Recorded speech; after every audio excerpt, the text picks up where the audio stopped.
And hello again, my name is Darren. I'm a dad. I'm an airline pilot. I am a husband of a scientist, headed to work, but I'm headed to recurrent training. Yay! Every year I get to go to the schoolhouse, have to go to the schoolhouse, and prove that my knowledge and skills are up to par to fly airplanes on behalf of the company.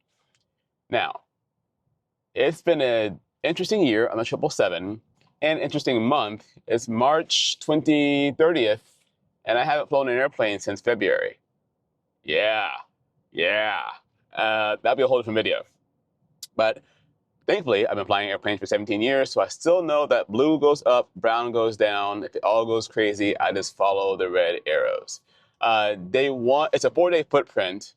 Day one is just reviewing of the new apps on the EFB, human factors, meaning incidents and accidents that have happened or that's happened over the last year. Then there is we open the doors, and then it is systems course over a few of the systems, and that is it. Day two will be actual sim work.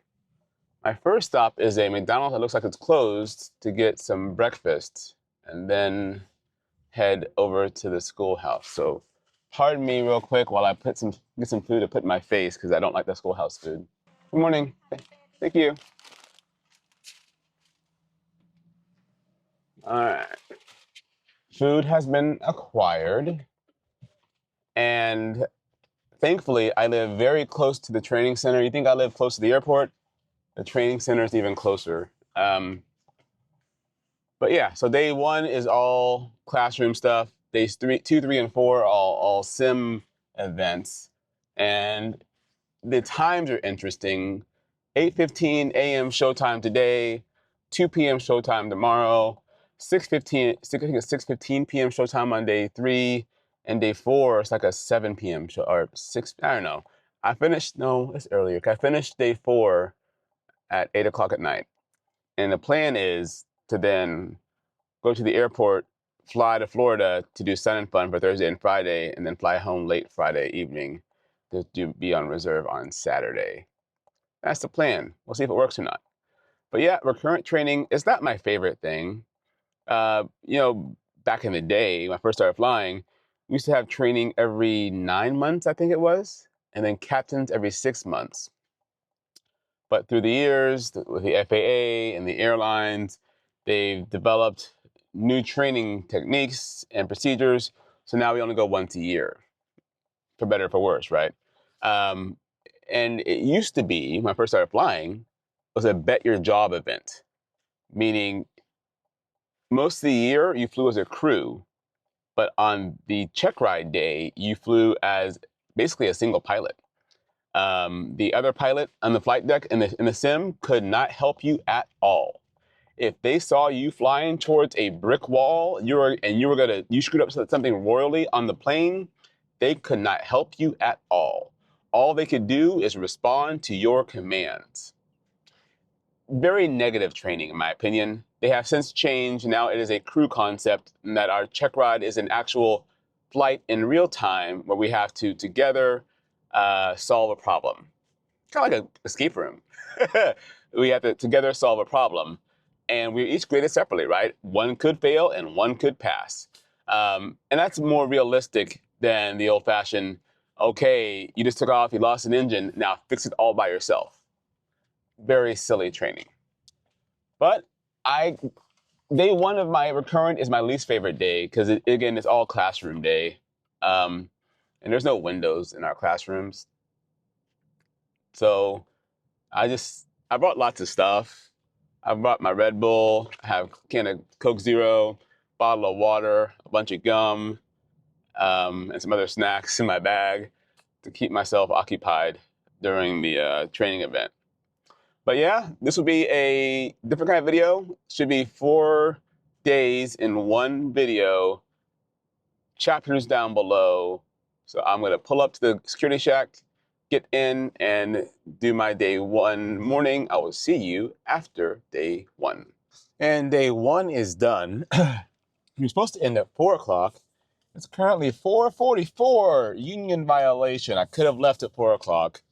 Uh, First time in my career, we had a very small class, 4 pilots. Yeah. Um, and first time, not first time. So there's 1 captain and 3 first officers, almost like a 4-pilot crew, except of course we're being paired together. So I am paired with another first officer. Is what it is, right? So the FO pairing, less than ideal, but we will not be graded for our time in the captain seat because I will have to sit in the captain seat for half of each sim ride. I know some captain stuff. I don't know everything. Yeah, I don't brief auto lands. I don't know all the captain flows, so I'll have to do that best I can. But yeah, today started off with an hour on the EFB. You get iPad operation and all that kind of fun stuff. Not really fun, but it is what it is. You know, some people don't know. Some people are Android people and don't know all the nuances of iPad. So I had to learn that stuff for an hour, and then after that, we spent 2 hours in. Oh, I don't remember. We did 2 hours in. New company procedures. Yeah, for 777, new 777 procedures issue stuff. Took a break, and then we spent a couple hours on human factors, incidents that have happened over the last year across various fleets across the airline. Finished that, took a lunch break. I did eat lunch in the cafeteria. It was decent food. Uh, After that, we spent supposed to be 3 hours, 15 minutes, spent about 4 hours and 40 minutes ish over systems. And the instructor has been here a long time, ever since the 777 came here, I think. So he is very knowledgeable. He's never flown the plane, but he is very knowledgeable in the airplane. He knows the ins and outs of all the systems and all the manuals. So we only covered 4 or 5 systems, but he covered them pretty in depth and lots of stories. And like this, this procedure came about because of this incident, and he go into the details of the incident, and that kind of thing. And so it was, again, contractually, I could have left at 4 o'clock, but that's 4 hours from here, so I stayed to the end. Oh, I am tired, y'all.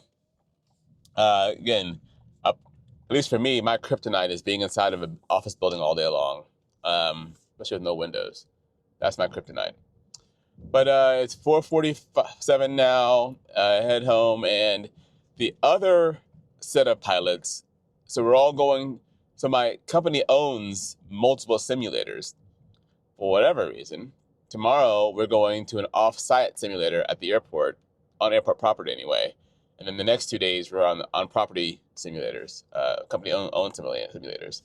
So they got the early slot, so they go in tomorrow at 9. We go in tomorrow at 2, and then they've been on days 2 and 3 in the sim. They go in at 6 in the morning, and we don't go in until the doors. I go in at 6:15 on day 1 and like 9:30 on day, 9:30 on day 2 of sim, and like 6:15 on day 3 of sim, I think. Or something late. They're late sims. Anyway, it's late sims. Late sims. Kind of wish I had the early sims, but again, it is what it is. But yeah, recurrent training. When I first got into this job, your first recurrent training would be your probation ride as well. Because I've been here long, I don't have a probation ride. But my very first recurrent training here was my Super 80 first, recurrent training and probation ride at the same time. So it's a lot more stress.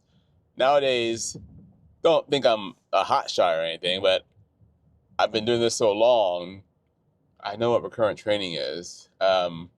And because I live where I live, I actually went up on my day off 2 days ago to the schoolhouse, and I stayed on my own time. Because again, I haven't flown all month, so I went in and I used the paper trainer just to move my hands around my flows again, and then they have a giant like 42-inch or 50-inch monitor that is a replication of the actual flight deck. It's 2D only. And yeah, I have a flight sim at home. I have X-Plane. I have a really good 777 model at home, but it's not exactly perfect. It's very good, but not perfect. And this one, I can't see outside of this sim thing at the schoolhouse I was using, but all the buttons work exactly correct. All the flight instrument stuff works exactly correct. So I was able to fly a plane and just load the FMS and do some stuff just to get back in the scheme of things. So I do above and beyond because I like to have a low stress environment and I like to succeed in my career.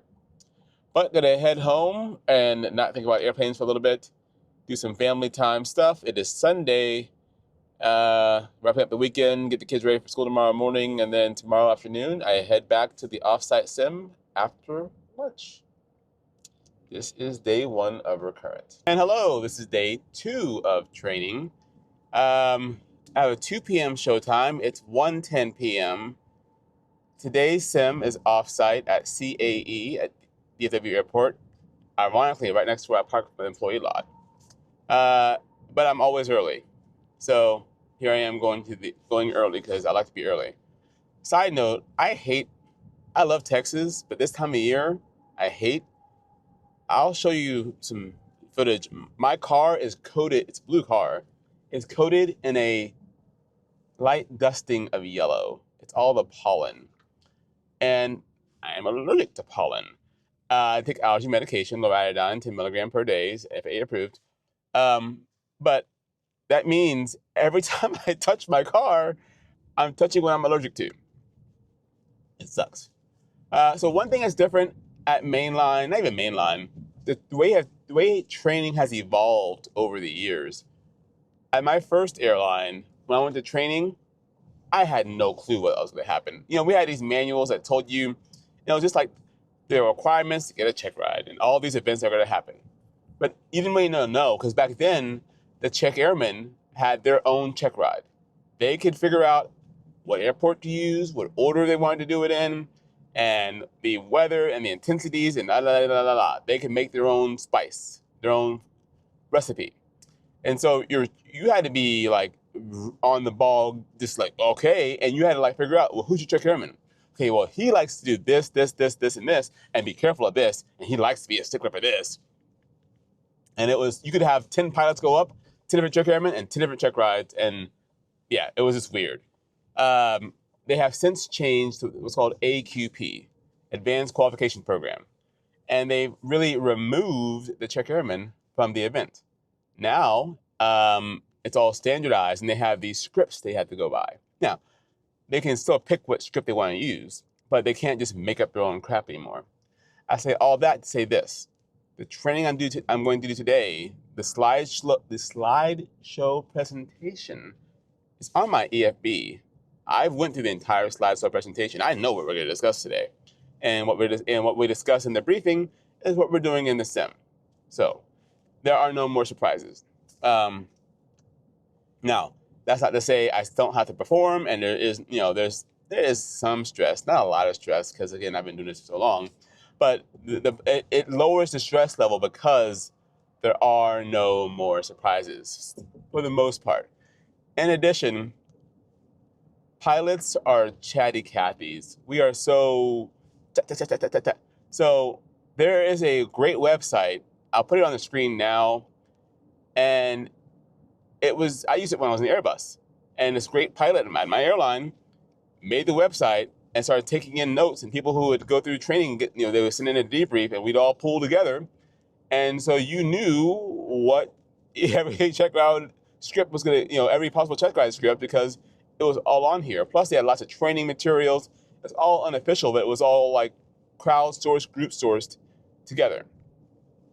On the triple, it's an older fleet, older pilots, not as necessarily technology adept.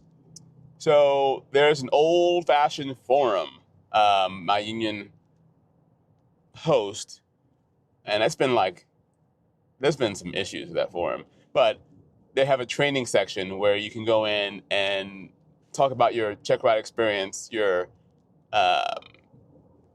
all your sim events, and you can kind of it's a similar thing, but it's just not as nice as the Airbus website was. So I went through there, and read it. Then I don't get hyped about this. My partner, on the other hand, yesterday, super nice guy. He's been on the airplane for 5 years, but he's out. He was out for 2 years, so really there's 3 years. But he was taking all kind of notes, and he had to go to a landing sim recently, and he got the check ride notes, but I think he got the notes from like last year, not this year. He's talking about unreliable airspeed, and that wasn't mentioned on any slide I've been through in any of the forums. But yesterday he's making all these detailed notes on all the stuff that we're going to encounter, and that's fine. That's how he wants to study, but I kind of just like to have a briefing about it, go through the slides and go through the forums, but, when you fly an airplane, you still got to be ready to, knock out the situation as it comes to you. So one different thing that's changed over the years also is I used to carry around this big, you call it a kit bag, that had all like 40 pounds of paper inside. I had the airline manual, I had the aircraft manual, I had the systems manual, and I had all of the navigation charts for everywhere we flew. A lot of stuff to carry around. And even on the Airbus, and I used to carry around a quick reference handbook. That's all gone. I carry nothing for the 777.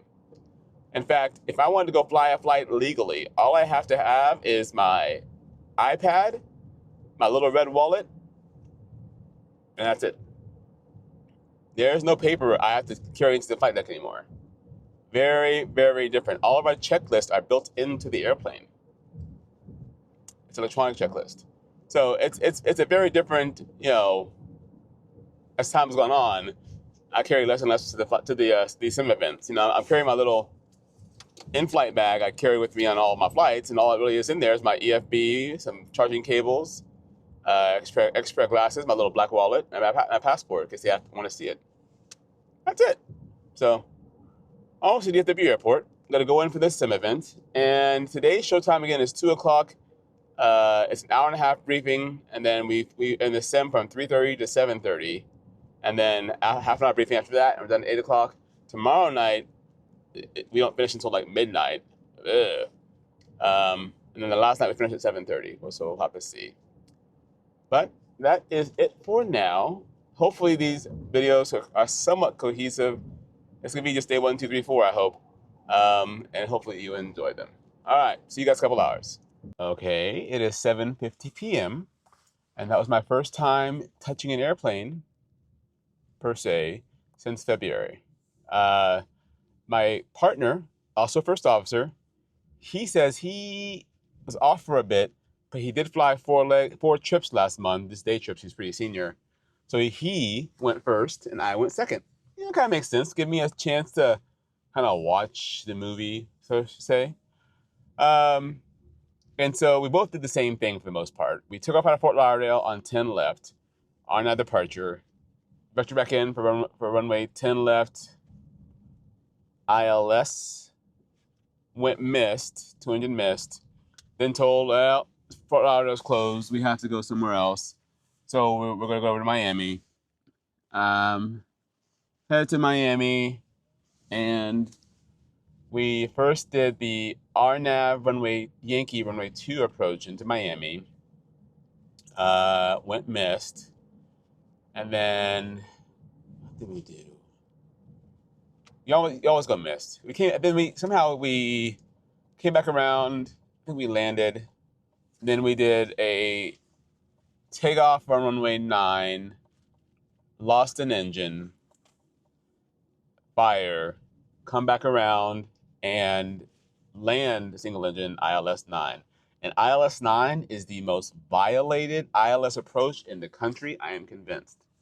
I'll show you on the screen, but the reason is, it says autopilot coupled approach is not authorized for runway 9 ILS. I know everyone violates that. But we didn't in the sim, of course. We turned autopilot off and had a hand fly it. I believe it's because of runway 12 possible interference. And then also someone said there's like a train that goes underneath that could interfere with the signal, and something else, and trucks going by that can interfere with the signal. Whatever it is. I gotta fix my camera. whatever it is, that's a lot of issues. Last chance, and I can't record anymore. All right. Whatever it is, we can't use an Anyway, single to the landing. Took off. We did a wind shear, and it was like a stagnating airspeed, and then like you had to rotate at the end of the runway, kind of wind shear. We each did that same scenario. Was I perfect? No, I was not. So I get this little grading sheet, right? It's like I have to bring this to my next instructor, so they know what my ratings are. So I was graded a scale of 1 to 5. I got 2 3s, which is just okay. On my wind shear maneuver, I didn't say escape. And part of the reason is, throughout all my years of training, when we get wind shear, we get wind shear. And that kind of clicks in our head and we say the word escape. Well, on the ground, that wind shear warning is inhibited. So I flew the plane correctly. I just didn't verbalize wind shear escape. And it's required. I mean, there's no, well, it's not my fault. I didn't have the word wind shear. No, I still have to say the verbiage correctly. And I didn't say it correctly, even though I flew the plane correctly. So that's a 3. And then on my, something else, I think it was a low visibility takeoff. I didn't say something. It was a verbiage thing I didn't say correctly. Beyond that, I was fine. I got 4s and 5s and everything else, which is where you want to be. This guy is going way too fast on the side road. You're getting a ticket there, bud. So tomorrow we have a later start, and then we have a 2 o'clock start again on Wednesday. So I'm finishing right now at 7:55 p.m. If we finish at 7:55 on Wednesday, I can easily get to Sun and Fun that same night. If I can't, it's gonna be kind of tight, and I'll have to see what I'm gonna have to do to get there. But I feel good. Even though I haven't flown since February, I'm a geek, right? And I have a flight sim at home, and I have a 777 on my computer that I fly, right? I go through the procedures, and I hand fly per se, and I push the button. So I'm not like totally out of the game. But at home, I don't run checklists with 2 people, right? So that was kind of different. Yeah. Now, what happens if I got 3s and 2s? Well, you could not proceed to the next stage. The check airman might tell you, you are really rusty. You need some more studying. Maybe you should ask for more training. If you're really bad, they'll say you're not proceeding on. And it could be a situation where one pilot is really strong and the other one's really weak, and one goes on, or one goes on, one does not. Yeah, that's all I'll say. So it's 8 o'clock tonight. I'll get home around 8:10, get a good night's rest, and then tomorrow I'm going to take a nap in the middle of the day, because tomorrow, again, we have a 6:15 showtime. I'll be up until midnight tomorrow night. So I'm going to take a nap tomorrow and treat it as though I'm flying a late night flight tomorrow. But I'll study some between now and then. Tomorrow, again, there's no secrets. Tomorrow we're operating out of Haneda and Seattle. So I'm going to go through the motions and read the charts and even fly a little bit out of Haneda and Seattle at home. Why not, right? And then check ride per se on Wednesday, and that is out of London. All right. So this is the end of day 2 of training, day 1 of Sims. Thanks for following along. And through the magic of editing, here we are in day 3 of training, day 2 of Sims, 5:46 p.m. Headed to the training center, 6:15 p.m. showtime, leaving a few minutes later than I normally would. But I'm always early. I'll still be early. In fact, I'll probably finish this video before I even get there. So today, again, there's no surprises. We are operating out of Haneda, and the first takeoff will be a gusty crosswind RNAV hand-flown departure with a very heavy airplane. And the tricks are, because it's heavy, you gotta be careful in the turns. It's gonna maneuver differently because it's windy, all that kind of thing. But we'll do that, and then Somehow we come back in for a ILS and go missed. And then on the missed approach, we're going to lose an engine. And because it's 3-4 right in Haneda and Tokyo is very close to Haneda, we can't safely operate on a single engine and do the published missed approach procedure. Instead, horrible drivers, we have to do an alternate missed approach procedure. The alternate missed approach procedure is in our FMS, and will automatically populate, if we load it properly, on when the plane senses an engine failure. So during the mist, again, we're going to lose an engine. The other pilot will have to, if the autopilot's not engaged, come down and execute the missed approach properly, and then we'll fly it. Then we'll come back around, and we'll go missed again. But this time, because the engine has already failed, when we lose the engine, the FMS will not auto-populate the engine out SID. It's going to populate the published missed approach procedure. And we can't modify ourselves and prepare everything. With this Darren, just modify the missed approach procedure. You're not allowed to do that. So we'll have to manually, again, the other pilot will be flying, probably the other pilot not flying, pilot monitoring, will have to manually go in and change it, put the procedure in. It is retrievable from the database for me or whoever's flying to fly the missed approach procedure that way.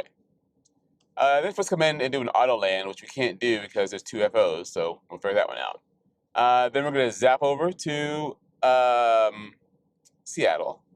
And in Seattle, we are going to take off 16 center, do an RNP to 16 center approach, and then somehow we have an engine failure or some kind of issue there as well. That's the extent of today's, it is a training event, not a checking event, as far as I know. Now, yesterday, the other FO went first. I'm going to volunteer to go first today, just to change it up. And I got a little shorted on my time, but I didn't need as much time yesterday, so I'm not upset about it. But I'm going to go first today. And then tomorrow, if he wants to go first, he can, or I'll go first again. That matters to me.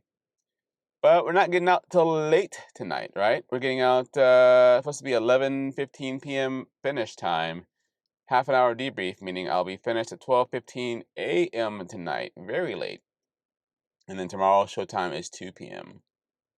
So that's gonna suck. I don't like the late night stuff. I did bring my little Red Bull here, and I do have some fresh mango, kind of balance out, chemicals and not chemicals. So we'll see how this is gonna go. I am, if you watch my videos, I am not one to have an ego, right? I have no ego, but I prepare a lot, right? Today I flew on my home sim out of Haneda, heavy crosswind on my 777. I did a auto land approach into Haneda just so I can see it and do it. I flew out of 16 center. I did an RMP to 16 center in Seattle, right? I like to prepare. So gas prices $3.09 a gallon. That's why they were $2.86 a gallon the other day. That's like 30 cents higher in one day. I guess 20 cents higher. No, it was $2.76. I mean, yeah. Anyways, that's a lot higher in just a couple days. So yeah, that is today's training event. Tomorrow is 2 p.m. done at 7:30. But I will see you guys for the magic of editing here in a few seconds after the sim event. And again, I'm almost to the training center. It's 5:51 p.m.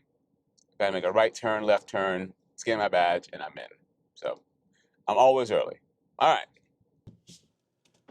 It is midnight 07, and I am exhausted.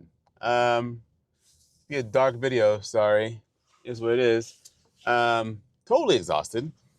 So started off with a briefing with the check airman, and not check airman, sorry. Actually, it's another FO that does an instructor. So briefing with the instructor, fine briefing. Hopped in the sim. I went first today, and we were taking up out of Tokyo Haneda. Very heavy, hand-flown RNAV departure, which is kind of weird, but we can do it. And that was all fine. And we had to turn off the auto throttles and just do a total hand blown, no automation departure, being very heavy and windy. That was fine. Brought in for a 2-engine localizer approach. Just, setting it up and doing it. It's a little different in the 777 versus other aircraft. I'm going to turn left here. Go this way. And my approach was fine. On the go around, we lost an engine. And so we had to do the special engine out procedure because we can't do the normal engine out. We can't do the normal missile approach procedure with one engine. We don't have enough thrust to get clear of the terrain, of the issues, the buildings, right? So then we came back in for a single engine auto land, which is getting kind of weird because it's 2 FOs, but we were able to handle it. Then we got snapped over to Seattle. And in Seattle, we did a incapacitated captain, so I had to do a rejected takeoff with we took off like halfway down the runway, kind of silly, but basically a FO rejected takeoff all the way with the captain incapacitated and handling that whole event, engine fire and having to shoot the fire out and keep people inside and all that stuff all by myself. Not a big deal. Took off normally. Vectored out. We had to do a TCAS demonstration, some stalls. That was fine. Come back in, and we had to do a kind of a bulked landing. Like you touch down and then crap tower directed you to do a go around. And that's just because the plane gets put into a weird spot where you've touched the ground, and now you're giving it takeoff power, but your flaps are full, so the plane is barking at you as you're trying to get off the ground, because the plane is barking at you because you're not in a takeoff configuration, right? So it's a very loud flight deck. You have to ignore the takeoff config warnings and then do a takeoff, and it's just weird. It's just weird. We did that, fine. Then we did he brought us back out, and he did another landing where it's a bulked landing where it's just a hard landing. So you're coming in, and it really messes with your mind because you're coming in and it's looking all pretty, and at 30 feet, all hell will break loose because suddenly the plane gets just forced onto the runway by the sim, and it's just hard, and boom, and you bounce back up in the air. And so now you're having to recover from that point, and that was fine. And then we had the 1600 RVR takeoff, which nothing good happened at 1600 RVR if you're an FO. What do I mean? Well, B1 cut day, right? My B1 cut was fine. B1 cut was fine. But came back around for a single engine landing. And, this is I take full responsibility. But, we're vectored around, we had the checklist, so he position froze us right abeam the approach outside of final approach fix. We're position froze, right? And he's doing all the checklist. Well, then he tells you, okay, turn right, clear for the approach. Well, I was already doing like 228 knots. And so I was trying to manage my speed, but it's still pretty close. But I was going a little fast, and I was just barely inside of stabilizer approach criteria. And he's like, you really should have slowed down early. And I get that. And it's my full responsibility. I should have, once I realized I was being let loose, I should have gotten dirtier faster. But in my head, I'm thinking, okay, well, I got one engine, right? So I want to stay high and a little extra speed as long as I can. And I was totally within guidelines, but just barely. I did have to raise the nose a little bit to get under the max flap speed. So that was totally on me. But I managed it fine. We landed. And then once we landed, again, we're a heavy plane, over max landing weight on a single engine. So it's a 12,000 runway in Seattle on 16 left. So when we land, we don't want to use auto brakes because we're freaking heavy. So you land, you use one thrust reverser, and you don't even apply the brakes, period, until the last 3,000 feet of the runway. And I didn't. And it turned out fine, then, of course, once we're stopped, you go through all the motions, and ARF says, should be good to go. You got a little fluid leaking out. Not sure what that is, but you should be fine. Well, of course, it's fuel. And then, so the engine catches back on fire, and you get to do an evacuation. Yeah. And that was the end of my drill. We had to do the full evac. Took a break. And I didn't bring my cell phone with me. So thankfully, Apple Watch has my credit card, so I can buy a snack. So I bought a snack and on our break. And then we went in and we swapped seats and we did most of the same thing again. We didn't do the stalls again because we can be certified from stalls from either seat. But it was me time. I turned the captain's seat. And it's 10:30 at night. A little tired. And my partner did all his maneuvers. He did a lot better today than he did yesterday. A lot better. And I did worse, but whatever. I'm very hard on myself. But we got through it. But yeah, tomorrow is a 2 p.m. showtime. One of us gets to play captain. One of us plays first officer. Or one of us is first officer. I'm not worried about it. I just don't. It's weird that we do 2 days of training where we don't do any flows or anything, for really, and then tomorrow is a normal flight, and having to get back in the whole flight regime. When I haven't done a normal flow in a month, it's not a big deal. We'll get through it. But it's midnight 14. I'm almost home already. Again, I'm glad I live close to a training center. I am only given a hotel if I'm more than 50 miles away from 50 miles away as the crow flies from the training center. However, I can request a hotel. I could have requested a hotel tonight before a checking event. Could have. I didn't feel it necessary. That's fine. But go home, and the crappy thing is my wife wakes up here. My wife will wake up in 5 hours. So I'll wake up in 5 hours. But I plan on waking up whenever, getting the kids out of the house, and then going back to bed again. Taking a little bit more nap before getting up and doing a little studying before the check ride tomorrow. And I gotta figure out how I'm gonna get to Sun and Fun. So I'm not sure on that one. But this is the end of day 3, day 2 of sim. Ready to go to bed. Again, there is no excuse for performing less than standard, even if you're tired. Again, because when we fly, or we're not always fully energized, right? So, my own fault for the mistakes I made. Again, I'm well within tolerances, well within standards. It's just bad. So, all right. And through the magic of time, you will see me on day 4 around 1 something. Head back to the airport. I head back to the training center. All right. So now you join me on day 4, 1:02 p.m., 2 p.m. showtime. Again, this day 4 training, day 3 of sims. And when I first started flying, pilots can be superstitious. And when I first started flying, I used to eat a sausage, egg, and cheese McGriddle for every check ride. And I passed every check ride, right? And so what I would start doing was every morning before a check ride, I would down that McGriddle.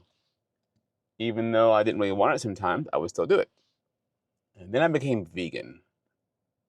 And then I had a check ride failure. Just had one check ride failure. So then I'm like, crap, maybe I should eat McGriddles again. But I had like 1 or 2 since then. But not anymore. There's an ambulance over here, I think, is causing the issue with this stoplight. Because there's no one coming on Highway 10. Anyways, so I'm going to get some lunch before I go to the checking event. I have decided, in order for me to get to Sun and Fun, I am going to take Southwest to get there. I'm going to turn right and go through this parking lot to go straight, because apparently the stoplight is not working. Taking Southwest to get to Sun and Fun tomorrow, to get to Tampa. So I'm not going to stress about finishing the ride early tonight and rushing to the airport to fly out to Florida. Asked my buddy at Southwest. She said it's a wide open flight for tomorrow morning to go to Tampa. So that's my plan for Tampa. Anyways, today's checking event, leaving out of London. Again, there's no surprises. Leaving out of London, we'll take off on a departure. We'll encounter an issue. that's going to lead us to divert to Dublin, Ireland. We'll be landing overweight with a max weight landing. And we auto land somehow with 2 FOs. Again, that's not the best kind of training scenario. And that will be it. That's the check ride. And then we're going to have another event where it's going to be a takeoff. No, we're going to be put out towards Chicago, and we're going to do 2 PRM approaches with breakout maneuvers, and then 2 visual approaches. And that is training, not checking. All right, I'm going to step inside and get my lunch real quick. I'll be right back. The magic of editing. Normally, mobile ordering is the way to go. I am a glutton for punishment. I have mobile ordered from Taco Bell multiple times, and I go in to get it because I don't want to clog up the drive-thru, but apparently that's the wrong way to do it, because when you mobile order, if you aren't there when they call your name, they just keep it behind the counter, and you have to wait till someone comes out. I'm not one to yell, so I just quietly wait till someone comes out. Supposed to be ready at 1:01. It's 1:10, and I got my order. So maybe I should just give up on my system and mobile order and just go through drive-thru, because that'd be faster. Anyways, so we do 2 PRM approaches and 2 visual approaches, and we should be done. And then I am off for 2 days, and then I have reserve. Yay! Looking forward to actually flying a trip again, even to London, even to Charlotte. But yeah, 1:12, I'm gonna enjoy my lunch, watch a little YouTube, and head into the training center. See you guys in a couple seconds for you, a couple of hours for me. All right. Woo! 7:23. I passed. We passed. And I'm done so early. If I had wanted to go to Orlando tonight, I could have made it, but I didn't want the stress of packing and I could probably still go home and make it, but I'm gonna go to Tampa tomorrow on Southwest. It's more complicated, but we'll see how that goes. Anyways, we started off in London. I was a pilot flying, so again, how you can fail this kind of check ride is by not being standard and not flying by the book all year long, because we had to do, the instructor's in the back of the room, he doesn't say a word unless you ask him for something. Of course, he's clearance, flight attendant, mechanic, whatever, right? So he just, do your thing, let's get off the gate. So you have to know the order to do things in. He watched me press every single button, every single switch, because some of them were out of place by accident. I fixed them. Had to call, gain clearance in London. Had to do it the proper way. And some of it's kind of weird in that it's cold in London right now. In the sim, it is cold and misty. I need to have anti-ice on. It's freaking 77 degrees right now in Texas, but knowing you have to do it correctly. So we did all that. Got out to the runway, and then took off. And again, they're not paying me to fly the airplane, so I'll turn autopilot on right away. It's legal. Climbed up, and again, it's small things. Like they said, the London SID has all these climb up fixes. It said, climb to 8,000 feet, delete all speed restrictions. Well, you have to know how to make the plane climb up straight and ignore all the steps, and how to make it do 330 knots below 10,000 feet, because it's programmed to do that. So I made it do that. Climbed up, and the other FO's in the captain's seat, and this guy is a very nice guy, but he's really wired, and he started ham jamming the computer to log on to CPDLC early, and like 6,000 feet, which is just way too early. I'm like, They tried to send off our clearance early too. Like, man, slow down. So we're climbing up, and what else happened? So then they told us to be moderate turbulence between 24 and 28. So we had to make the flight attendants know that was going to be moderate turbulence. And then I proactively slowed down to our turbulence penetration speed. Below 250 is 270 knots. Above 250 is 208 knots at Mach 8.2. So I were at like 18,000 feet. So I did 270 knots to 250, and then I started to 280, and we got turbulence in the sim, Once we're level at 30,000 feet, next thing that happened was we got an engine to overheat. And this is a script, right? We could have one of four different issues. We got engine to overheat. So we had to run through the checklist, which basically you're going to be at idle, and we're heavy, so we can't maintain 30,000 feet very long. So we have to start descending. But it's not like a dive descent. It's just a nice gradual descent. And we're working the issue, and again, well, it's fine, but we're working the issue, and yada yada yada. We need to go somewhere, right? So we want to go to Shannon or Dublin. Well, most people go to Dublin because it's really close, and people know Dublin more than Shannon, right? But we kind of both decided, well, Shannon's further away. We're at 27,000 feet. Dublin is really close. We're not on fire. It's just an uncomfortable engine idle situation, right? Not single engine, because the engine's still making power. It's just at idle. So we go to Shannon. So we had a nice long descent down to Shannon. Now, we couldn't use the number 2 engine above where it would set off the engine overheat. Basically, we left it idle the entire time. But we went in and shot the single engine approach, so only 2.4, again, my approach, and it worked out fine. Now, because we were stupid heavy, we were overweight. Again, landing overweight is not a big issue. We were overweight. So when we touched down, I didn't use any auto brakes. I didn't use any brakes at all until the last 3,000 feet of runway. The runway is like 12,000 feet long. But by touching down and using just thrust reverse, I'm able to not pop tires and not overheat the brakes.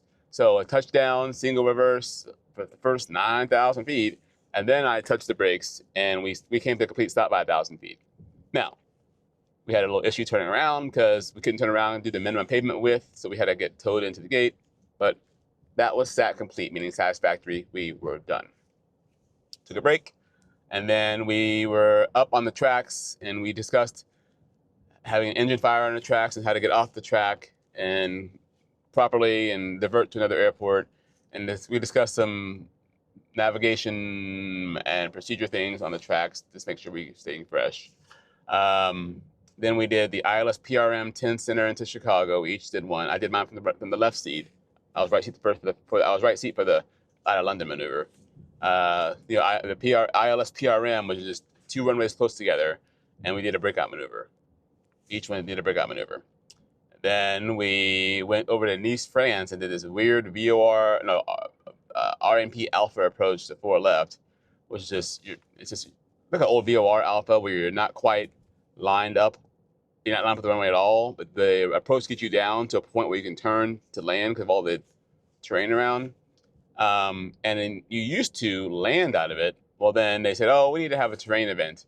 So you come in at 500 feet, you lose all visuals, and you have to go around, and there's a tower to go around, and the tower makes you go straight towards terrain at 2,000 feet, and the IMC, and you have to ignore the train and get the terrain escape warning, and then we do the terrain escape, pitch it 20 degrees, firewall it, and get out of there.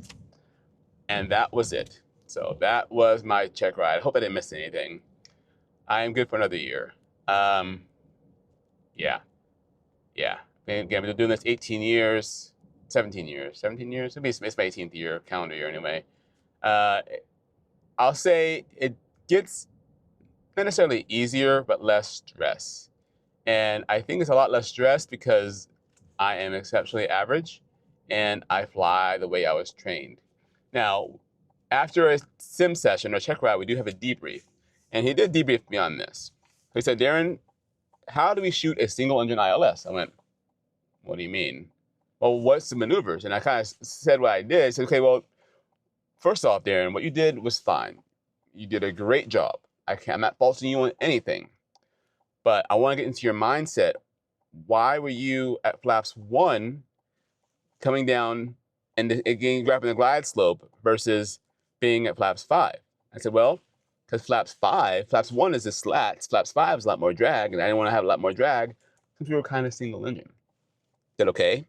But normally, the way I was taught previously when you're on a single engine is to be at flaps 5, and then you go gear down flaps 20, half a dot below glide slope. That way, you start slowing down and get dirty all at the same time and go down. I said, okay, that makes sense. And so he saw what I was thinking, but the way I did it we were a little more slick than if I had done it flaps 5 way. So he didn't fault me on the way I did it, but he says, the way the schoolhouse wants to see it is this. So, okay, no problem. Yeah, so good for another year. Off 2 days and on reserve on Saturday. And my plan now is to go to Sun and Fun tomorrow morning via Southwest. Yeah. I could go. Yeah, I don't want to go to Orlando tonight. I need a good night's rest, a partial night's rest anyway. So, hope you enjoyed these 4 days of videos. Until next time, my name is Darren. I'm a dad. I'm an airline pilot. I'm a husband of a scientist. I make videos about once a week on aviation. I'd appreciate a like or follow, comment. Have a great day. And as always, thank you for stopping by.